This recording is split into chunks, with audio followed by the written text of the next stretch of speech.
Halo guys, Assalamualaikum. Ramai orang bertanya pasal Peugeot 408 saya ni.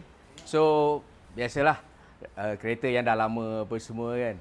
Hari ni saya nak tukar dia punya ni. Apa nama benda ni? Getah ni. Getah ni dah rosak. Dan check lah apa yang patut check.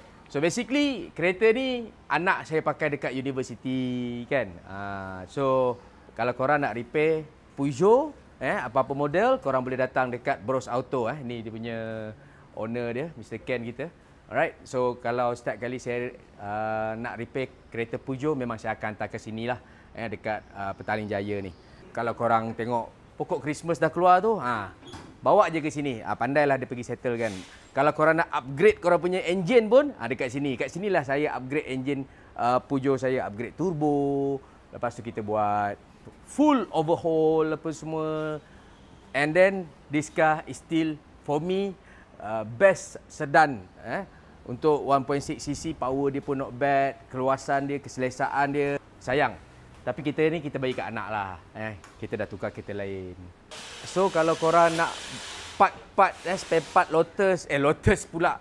Kalau korang nak spare part Peugeot ni, korang cari kedai ni, dia boleh dapatkan. Ni yang baru punya getah yang baru. Alright, getah yang lama yang ni dah teruk sangat dah guys, teruk sangat dah. Ini yang kita nak kena tukar. Alright, so dah siap pun sebelah sana. Senang aja. Okay, kita pasang kaki baru. Dia ada bagi sekali satu set. Itulah dia. Alright, settle. Getah dia yang lama tu dah reput sangat. So guys, kalau korang nak repair kereta Peugeot, boleh datang dekat Bros Auto dekat area Petaling Jaya ni. Dekat The Strand, tak jauh daripada The Strand. Alright, so apa saja kereta model Peugeot yang lama, korang boleh datang kat sini. Kalau korang nak bikin brake baru pun boleh kat sini. Okey. Nak servis, nak overhaul engine korang, datang je dekat Bros Auto ni. Alright guys, I see you guys next time. Thank you for watching. Salam.